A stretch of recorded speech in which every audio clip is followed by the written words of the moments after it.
Well, there we go, guys. We'll have to go for take two. I had to take the old plug out, and I had her flooded, I think. So I took the old plug out, it was a little wet, and I found another old plug in the shed, and I stuck a new plug into it. Well, new to it. The other thing I forgot to, good if you want to start them, remember to turn the throttle on. That also might have had something to do with it flooding. So it leaks a little gas around the carburetor, but so far she hasn't caught fire, and she still does pretty good miles to the gallon. So let's give her another go, and we'll see if she goes on take two.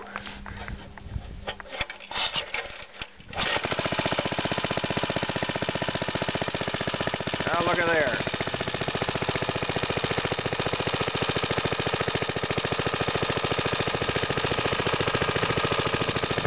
That old girl sat all winter.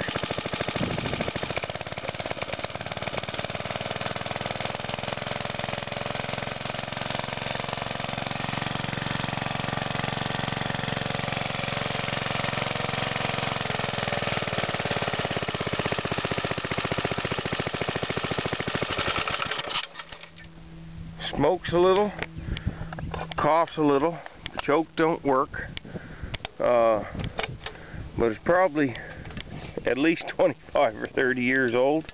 Sits out all winter, and baby, she goes every time. I had a spare motor. I got a 5-horse Briggs & Stratton in the shed that I've had sitting in there for 2 years now, that I picked up. Oh, pretty good motor, quite a new motor, probably 4 or 5 years old. I picked up, I don't know, I was either going to use it on a wood splitter, or if this one here needed it.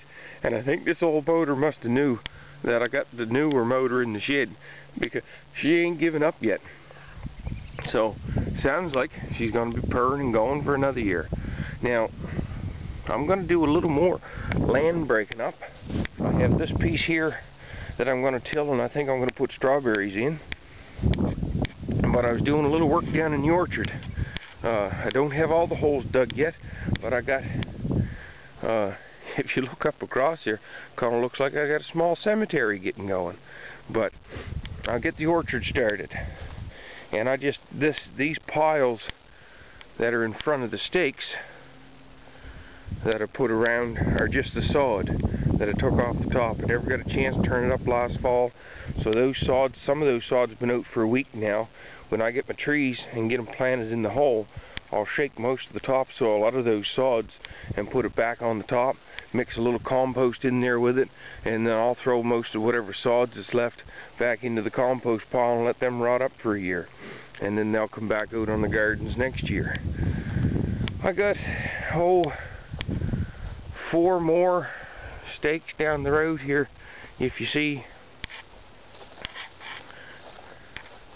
I got 4 more holes I got to dig yet, and then up along actually the side behind the old tiller I got 4 more I have to dig for pears that I'm going to be putting in.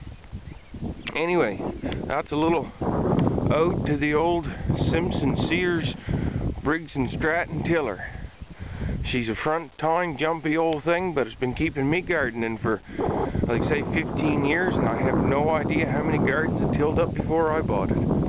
I think I bought that 50 years ago at a yard sale from an old fella for $50, I think. Don't quote me. I can hardly remember last week, much less 50 years ago. So, or 50 years ago, 15 years ago. So everybody, have a great one. And hey, keep on gardening.